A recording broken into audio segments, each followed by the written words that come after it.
Hello, everyone. Welcome to Nails and Beauty Talk. I am your host, Asia the Bird. Today, I have a very special guest with me today. He is an accessory designer. Please welcome Rovell Gaither. Hello, Rovell. Welcome to the show. Hello, thank you so much for having me. Super excited to be here. You are most welcome.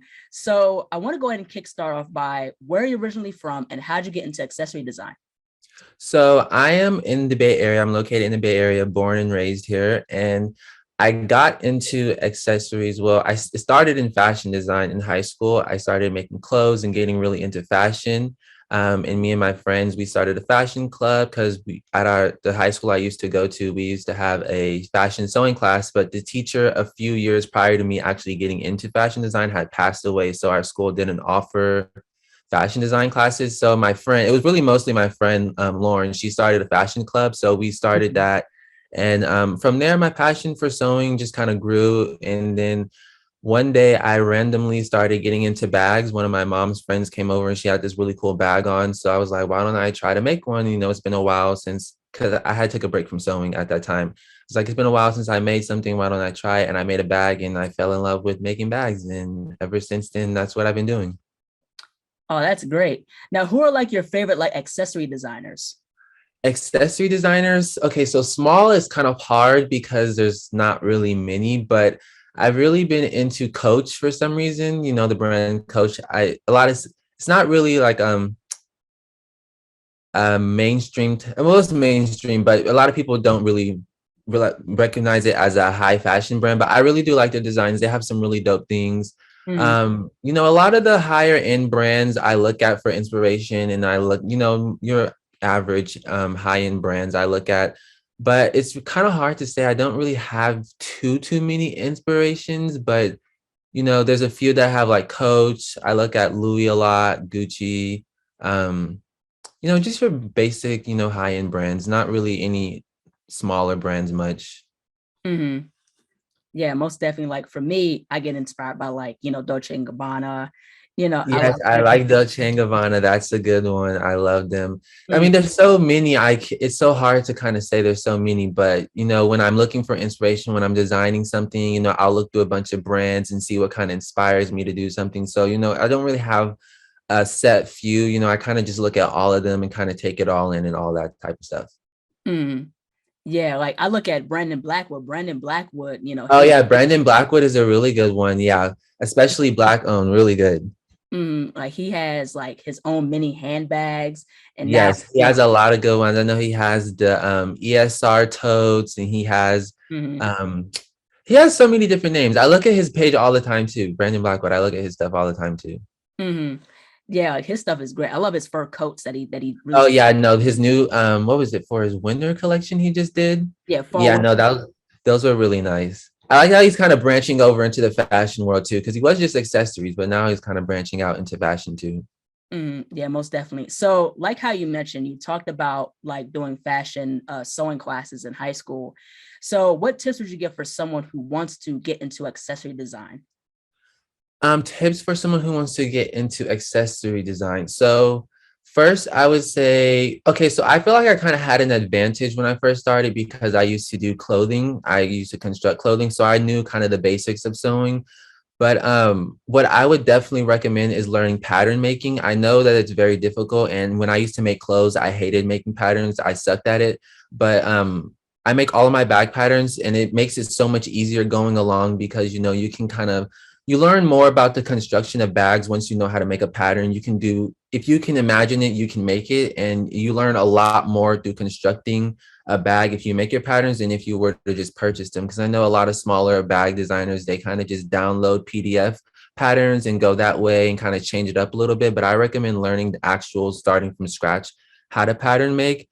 Um, and then you know just trying out different materials, you know, different interfacings, threads, seeing what works best with you, I mean for you, and just materials. You know, there's you can use so many different materials in bag. Like me, I use denim. You know, a lot of people use leather, some people use canvas, there's people who use nylon. You kind of have to find your what is it, niche. You have to find Yeah, your niche and see yeah. what works best with you. And, you know, it's just so many parts that I feel like I have to touch, and my brain's all over the place. But really, those are the basics. I would say pattern making, the basics for sewing, of course, learning how to sew a straight seam, learning your measurements and, seam allowances, what works best where. Mhm. And really just, the basics of sewing, because there's so many things in sewing, it's not just sewing a straight line, you have to know, if you want to do darts here, if you want to do this type of sewing, or if you want to do that, it's different types of things that you have to know. So just learning the basics. I mean, practice too. Practice makes not perfect, but practice makes better. Yeah, yeah, most definitely. I could definitely agree with that. Like that's like with anything. Like with for me, I'm an artist and I do nails, and Yeah, I checked out your stuff. You're pretty good too. thank you. So a lot of that comes with time and practice. And especially like I see a lot of people who get into fashion design, especially the school that I went to, which was Savannah College of Art and Design in Savannah, Uh-huh. Georgia.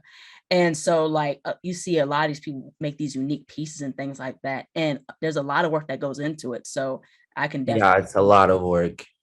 yeah, it's a lot of work. So like what made you get into like denim? Like what makes denim stand out from all the other materials? So that's such a funny. I've always loved denim. Always, there's people who say they don't like jeans or they don't love denim. I've always loved jeans and denim. I don't know what it is. I think it's because growing up, my mother, she always used to dress me in overalls and denim and Mm, that type of stuff. So I've always just had a love for it. But where it started, okay, I always skip this part in my story because every time I'm on live on Instagram or TikTok, people always ask me, and I always skip. So in fashion club in high school, the first day our assignment was to make bags. That was the first thing that we ever made. And surprisingly, I decided to make a two-tone denim bag. It was a little drawstring bag, nothing too crazy. It was really simple. mm, It was a drawstring bag. Sadly, I lost it in San Francisco, but that was the first bag I made. mm, And then when my mom's friend came over and inspired me to make a bag, I had some leftover denim fabric in my closet, and I was like, oh, well, since I'm just making something, why don't I just, because I used to make clothes all the time, so I had leftover fabric. So I was like, why don't I just use this denim in my closet and make, sorry, I can't talk. I was like, I like denim and I'm going to make a bag. So why not make a mm. denim bag? And I made the bag, and then ever since then, I was just like, you know what? I kind of like this. I like denim. I like working with it. It's definitely not for everyone. It is a difficult fabric to work with, but I really like working with it. So I was like, you know what? I think I'm just gonna stick with making denim bags, and it's not really like a long, intricate story. It's kind of just I had Right. leftover denim fabric in my closet, and I decided to use it, and it just stuck with me. Hmm. Yeah, I like working with denim too. Like, Yes, you I know, loved it. even though I'm not a big sewer type of person, I like painting on denim. I got exposed to denim during my time in college, and just dyeing denim, bleach dyeing Yeah. it, and making all these types of designs and painting on denim. I think that's really really cool to work with denim, and there's so many ways Yeah. you can use it. So, Denim is so fun. And I always say, denim, it has a beauty to it that kind of speaks for itself. Like you don't have to do much to it. It's like it can speak for itself. You can paint it, you can dye it, you can just sew it and let it be. There's so many things you can do with it and to kind of spice it up and make it unique and just fun. It's really fun. yeah, yeah, most definitely. And what I like about you is that you work a lot with denim, like making handbags with that material, which I don't see a lot. You know, Yeah, that definitely. yeah, you see a lot of leather or like fur and things like that, but to work with denim and make like high-end bags, I think that's really, really cool. And that's what makes your brand unique. And Yeah.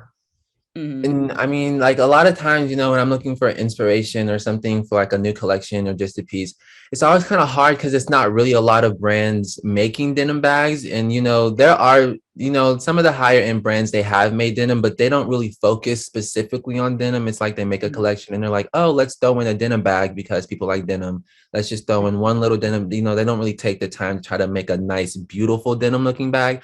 So right. sometimes I try to look for fun, unique pieces made out of denim, and it's like, Oh, I can't find anything. So it's like it kind of gets hard because sometimes I look at I'm most of the time I'm looking at leather bags, trying to convert it into, oh, can I do this with denim? So many different things. So because it's not really a lot of brands doing denim, and like I said, it's just a few. So it's really cool that I kind of feel like I'm in my own lane a little bit. I don't really right. have to worry much about anything else. Like I feel like I'm doing something very unique that's not really done much. Yeah, yeah, exactly. I think what I would love to see is like if you add like a leather or suede on the inside or like some type of fur. I think that'd be Yeah. cool.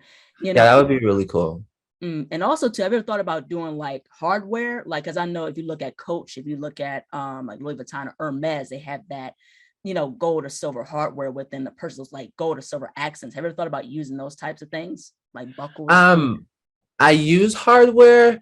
I really would like to start using more customized hardware, with like logos or, if I really want to customize my own thing, I have to find a manufacturer to do those kinds of things. But I do use, like your average regular brass and silver hardware, but it's not nothing like customized or too crazy. It's kind of just like the basics. Mm. Yeah, most definitely. So what is your whole thought process in terms of coming up with like a bag? Because I know as of recently you did a bag for Doja Cat.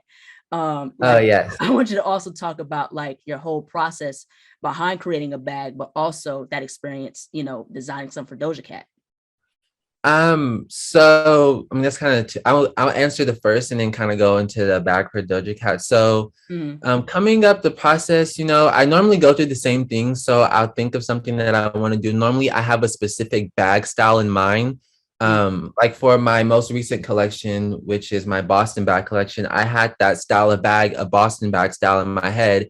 And what I'll do is I'll kind of sit on the style for a while and figure out, fun ways to make it look unique and interesting. And then I'll start looking up inspiration in photos and see how other brands are doing this style and kind of add my own touch to it. And then I'll sketch out some designs, figure out what I like. And then from there, I kind of play around with colors. I have tons of different shades of denim, like pretty much every shade you can think of. And I kind of just color it in, see what colors I like. And then from there, if I say, okay, I want to make this collection, I'll start making the pattern, doing the measurements. And recently, a lot of the bags that I've been making lately for the patterns has been consisting of a lot of math and fractions. So dealing with that, which is annoying sometimes, but I make the pattern, test it, make sure everything's right. Sometimes the pattern isn't right. I have a measurement off in one area, so then I have to go in and fix the pattern. Um, and then after from there, I just start production. I cut out all of my fabric, I interface it and start sewing and putting it together. And normally production for collections, I would say is anywhere between 5 to 7 days, depending on how many pieces it is. But if I'm making a bag for like fun, it's like 1 to 2 days just because it's like one bag. It takes more time when it's more than one bag. And then, I take my photos, videos. I normally record the whole process of what I'm doing, for footage and content to post on Instagram, TikTok, sometimes YouTube. And then I just kind of put it out into the world, which is always really nerve-wracking. Every single time I release something, it's like my palms are sweaty and everything because it's just something about putting out something you're so um that you feel like you put a lot of work into for other people to just judge and see, and you just put it out into the world.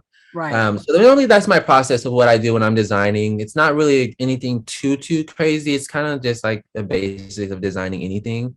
Um, but the bag for Doja Cat, that was a really interesting time period. So I remember I asked my friend, which is my friend Lauren. She's the one who started the fashion club with me in high school. I remember we were at dinner. It was my birthday dinner, and I had already knew at the time that I was going to be making a bag for her. So I was like, what kind of bag do you make for Doja Cat? Like, what do you do?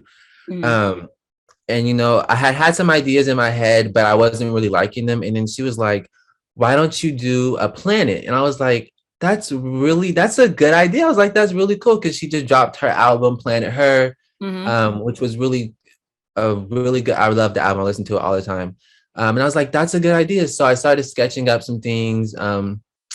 And I came up with I thought I was the first person to do it until I realized after I had designed the bag that other brands have done the bag similar to it. But I came up with the circular shaped bag with the planet ring kind of coming off to make it look like it's 3D. Um, and that was really cool. It was really nerve-wracking making the bag because you're in the zone and then you come out of it and you're like, what the heck, I'm making a bag for Doja Cat right now. And then you start getting nervous. And I really like the bag. It's not one of my favorites that came out. I feel like I could have done a lot better, but um, I waited to the last minute to kind of make the bag because I wanted to wait until maybe I finished it literally the day before I was giving it to her, and I forced myself to do it that way because I didn't want to have the bag done, sitting on it, looking at it, staring at it, picking out all the flaws. And I'm like, I don't like it. I want to redo something else. So I kind of made it closer to the day that I was giving it to her. Mhm. Which sometimes I do regret because there are a few things about the bag that I didn't like that I do wish that I could have had more time to redo. But overall, it came out really nice, and I love the way that it came out. Oh, that's really cool. I really like the bag. I like Thank your whole like interpretation of like the planet because like how you said her album Planet Her came out. Did you physically give it to her or did she? So the plan was, yes, to physically give it to her and meet her, but some things changed. So it was a private event that we were at, and she was performing there. So, we were going to meet her before she performed, but some things changed. I can't remember exactly what happened, but after she performed, I did get to see her for a little bit. It was like maybe 20 seconds. I saw her and talked to her for a little bit. And then I was able to give the bag to her security team because she was leaving. So I gave it to her security, and then I went back into the party, and then her security came and found me and told me that she really enjoyed the bags because I gave her um, the custom Planet bag, and then I also gave her a shoulder bag that I had already had made from a collection that I did. So I gave her two bags, and her security came and said that she loved them. So yeah, That's really good. That's really cool. yeah, super. Yeah. It was a really exciting moment. Yeah, I'm sure it was. Um, is there any other celebrities you would like to, have like wear your pieces possibly? Um, I mean, of course, there is. I love Nicki Minaj, so that's one. Nicki Minaj. Just there's so many. It's so hard to say. Just every celebrity. I really can't say, but just Mm, definitely Nicki Minaj though, because I love Nicki Minaj. So, mm-hmm. but Doja Cat, if I didn't already have given the bag to Doja Cat, that would have been my first answer. I really do like Doja Cat, so that's why when I was making the bag, it was like such a surreal moment because I'm like, it wasn't just like, oh, I'm making this because it's a celebrity. I actually really do love Doja Cat and listen to her music probably every single day. So that I would say that was one of the major ones, and I already hit that one. So super Mm. cool. Oh, cool. That's really nice. So in terms of sewing machines, what has been like your favorite sewing machines to work with in terms of making bags? So during my whole period of me making bags, I've only used two machines for production. So the first machine is my older one. It's a regular home sewing machine. It's a Singer. I cannot remember the name. It's a Singer Heavy Duty 44S, I want to say. It's like your standard home sewing machine. Mm-hmm. Um, do not like that. I do not like that one for making bags. It's definitely more better for making clothes. But then last year, not too long ago, I had got this machine right here, which is what I use for all of my bags now. It's a Juki DDL 8700. Mm-hmm. It's a really good machine. It's like a basic machine. Most fashion schools use it. It's really not a machine that you're supposed to be using for bags. It's really for garment construction.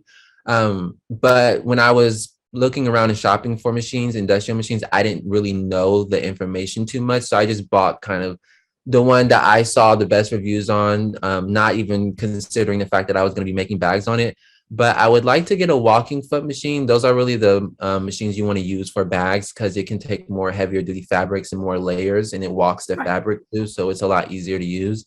Um, but really, the only machine I use is my Juki DDL 8700 for construction, and then I use my embroidery machine for all of my name tags and branding and things. I use my embroidery machine, which is a Brother PE 800. I really love this machine. I had one before and it was terrible, absolutely trash. It was Singer. I hated it, still hate it to this day. And then I had got this one not too long ago, and it's been amazing ever since. I love it. Oh, that's awesome.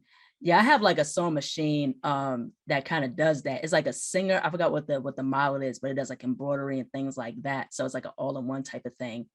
Yeah, so the one that I had, it was like an embroidery slash sewing machine. So you would slide on a compartment and then it would turn into an embroidery machine. And then you can slide the compartment off and then it would turn back into a regular sewing machine. So the sewing machine part is really cool. It still works. I like it. But the embroidery function is absolutely terrible. I hate it. Yeah, yeah, that's the thing. Now, have you ever thought about like collaborations like with other artists or like illustrators, in terms of, like your I handbag design? definitely have. There are some that I would love to do.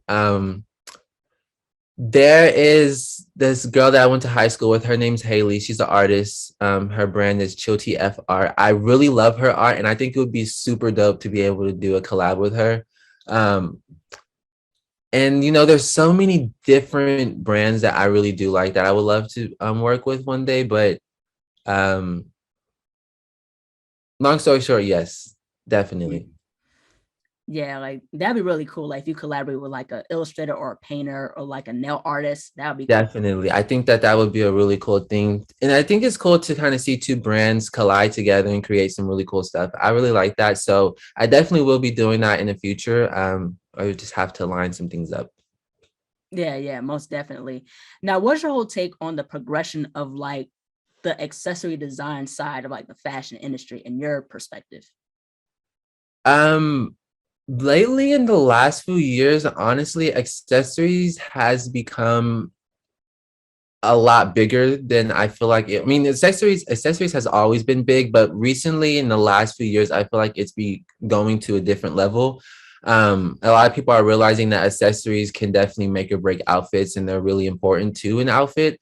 So I think that it's going in a good direction, especially for Black owned businesses and brands. There's a lot of brands that are coming up Black owned for bags, jewelry. It's not just like, bags, it's jewelry, makeup, nails. There's so many different aspects that are being touched for accessories that are really just starting to kind of elevate. And I think it's a really cool era to be in, Mhm. especially for Black people. It's a really good time. Mm. Um, but I think it's going in a really good direction. A lot of things are changing fashion wise. A lot of people are lately getting more into fashion and their looks and what they're wearing, being more conscious of those type of things. So, it's going in a really good direction, I feel.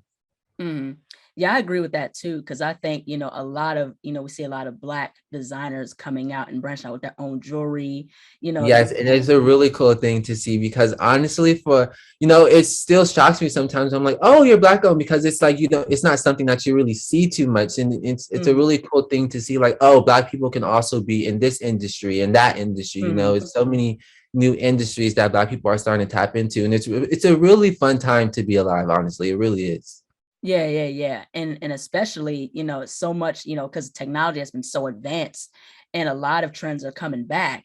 And that's the Hmm. only thing, when a lot of us, start getting into this stuff, we showed people like we could do luxury just as much as our counterparts.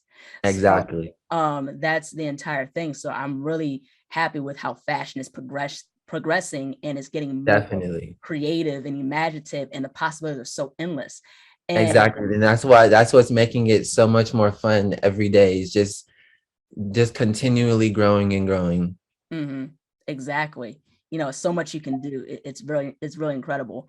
Now, with your brand, I want to get into the business aspect. So, what are some tips or words of wisdom that you could provide for someone who wants to have a successful accessory design business?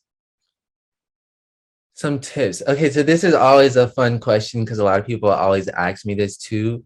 Um, so I mean, there's so many different levels. So are you asking for like someone starting out or someone just for like period, just for someone who just wants to do it in general? Someone starting out, especially who wants to also market their work, when they're first starting out getting into accessory design in that particular aspect. Perfect. So I would definitely say tone down and figure out what your niche is going to be because it's such a saturated, it's not too saturated right now, but it's going to become very saturated because bags and accessories is something that's really starting to take off and a lot of brands are popping up. So definitely figure out what your niche is and be laser focused on that. Like mine's is denim, that's what I really focus on. Mhm. So kind of find your thing, whether that's your logo, what fabric you use, what hardware, the colors, just figure out what it is that you want to do that sets you apart from other brands. Cause, it's really hard sometimes, when you have so many other brands it's really hard to figure out what you want to do. and what unique aspect of your brand you want to have. But I would definitely just say spend some time trying to figure that out, and definitely understand that it is a business.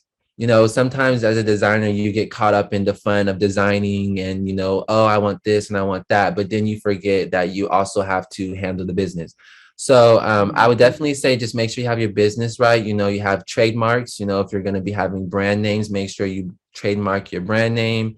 Depending on what you're doing and how you're selling and manufacturing your pieces, patents are a good thing, depending on, what kind of brand you want to have. And I feel like this is kind of off topic, but patience. Mhm.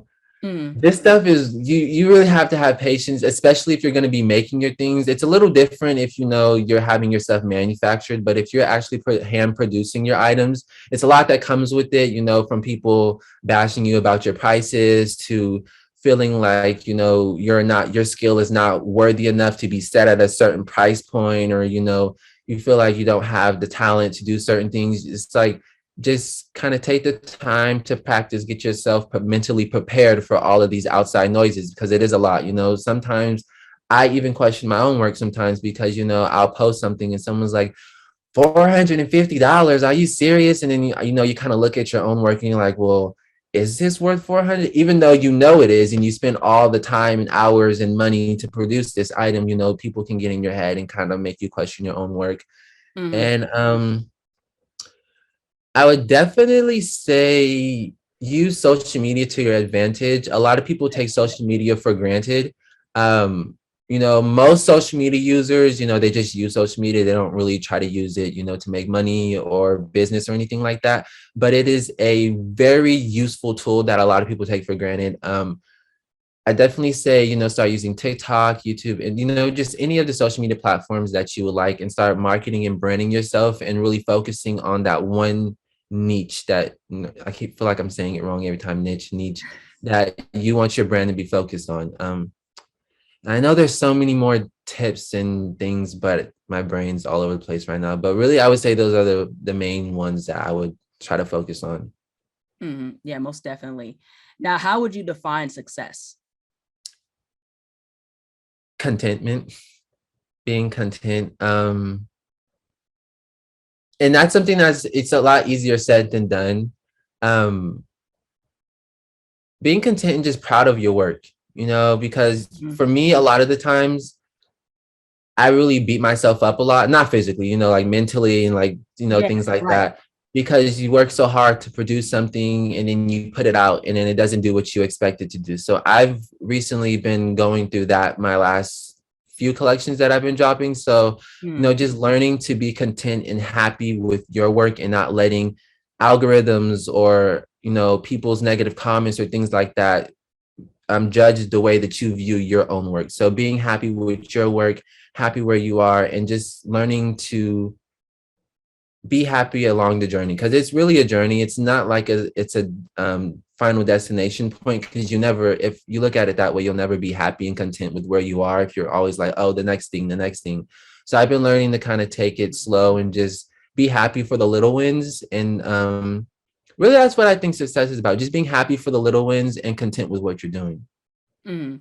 Yeah, most definitely. I can agree with that. And I like how you talked about like with social media, because I feel like also, because we don't get a lot of likes on a certain piece of like artwork that we put out, that kind of gives an indication like, oh, people don't like it, or it's just Yes, our best work. But it's like just because you don't get a lot of likes, that doesn't mean it ain't your best work. So, definitely. that's the thing. And I like how you touched on that. Yeah, because recently, for a while, I've been going through that, especially on TikTok. It's been very annoying. um it's annoying because it's like you work so hard to build up a following, and then the algorithm kind of just comes in and is like, well, I'm not going to show your content today, so all this hard work that you put in, I'm not going to show it to anybody. And then you're like, well, nobody's liking my stuff, nobody's looking at it, nobody likes it, but you have to understand it's also algorithms that you have to deal with and work around. So that's what's been really annoying for me lately. One of the most annoying things about what I've been doing is dealing with algorithms. Because it's like you can have the followers. It's like I have over 50,000 followers on TikTok, but my content's not being shown to any of my followers or on the For You page. So it's not reaching any new customers. It's not reaching anyone who potentially may be interested in the piece. So that's directly been affecting my sales. So it's like I've been learning to kind of just, and then also from that, it makes you look at your work like, okay, well, then it must not be good. So then I've been learning to not look at my work like that and be happy with what I'm producing. And then from there, I can be like, okay, well, you know what? It's just the algorithm. It has nothing to do with my work. People like it. It's just they're not seeing it. So that's another thing that you have to learn when you're dealing with social media, is that it's not always people don't like your work. It's just they're not seeing it because the algorithms hate people, literally. Yeah, it's not drawing you to a certain audience, Yeah, definitely. that can attract your work, Exactly. and that's the thing. And plus also too, I think mental health goes along with success too, because Yes, all that definitely. stuff can affect your mental health, like, and especially with our generation, we get into some of us as young people get into I want it now, but it's like it doesn't happen that The way. instant gratification. Yeah, it's that instant gratification. And once you don't get that, then it's like, it leads to, just getting, sad, and, just not getting the result that you want. But the thing is, the Definitely. results and things like that, and the money will come the more work you produce and the more work you put out there. So that just comes with time. And I think that's something that our generation has to understand. Yeah, it's definitely a snowball effect. It's like you have to keep putting in to get out. The more you put in, the more work, the more things you produce, the more time you put in, the more you eventually will get out. But it doesn't happen right away. It Mhm. takes time to build these things up. So, a lot of times people get discouraged because they're like, oh, I made this and, I'm not getting any sales. I'm not doing this. And then they end up giving up. And it's like, no, you have to keep going. Just because this one thing failed doesn't mean you stop. I remember not Mhm. too long ago. My mom didn't mean anything by it. It was just a statement she made. I had just made a collection, and I had gotten no sales on the collection. And I think like maybe a few weeks later, she had asked me to do something. I was like, oh, I'm busy today. I'm working on a new collection. She was like, didn't you just design a new collection and you didn't get no sales yet? Why are you making a new one? I'm like, that don't just Mhm. because I didn't get no sales don't mean I can't keep going. Like you still keep going when you don't get sales. She was like, you're right, you're right. So, it's like just because you're not getting, what you think that you should be getting at the time doesn't mean you should give up. You still keep going. Yeah, most definitely. Because that's the same thing with me being a nail artist. Like, I sell press on nails. And I'm like, oh man, I didn't make a sale or anything like that. But it's just like, like how again, it's just being patient and just to keep going. That's all you can do. Definitely. So that's the entire thing with that. Last but not least, where can people find you on social media, and how can people get your custom work? So I'm pretty much on almost every social media platform. If you want to figure out if I'm on the platform, which really I'm on TikTok, Instagram, Twitter, and YouTube, all of my handles are the same. So it's my name, Rovell Gaither, the same as my brand name. So that's how they can find me. And for custom work, my custom orders are only open for a limited amount of time. I'm only going to be taking a few more, but they can go to my website, which is rovellgaither.com. And I have a tab on my website that says contact me. And then from there, you can just contact me, letting me know that you would like a custom order. And then from there, we can talk and go over designs and things like that. Great, that's awesome. Well, thank you so much, Rovell, for joining on to the show, taking the time out. Your work is great. Keep Thank doing you what so you're much for doing. having me. You're absolutely welcome. Your work is so unique, and I like how, again, you work with denim, and that's something that a lot of people don't work with. So I love how you just manipulate it and make these cool custom bags. So just thank you so much for jumping on to the show. Thank you so much for having me. I really appreciate it. And this was also my first interview. So this was a really cool experience for me. Well, take care. You Happy too. Thank you holidays. so much for having me. You too. All right, bye-bye. Bye.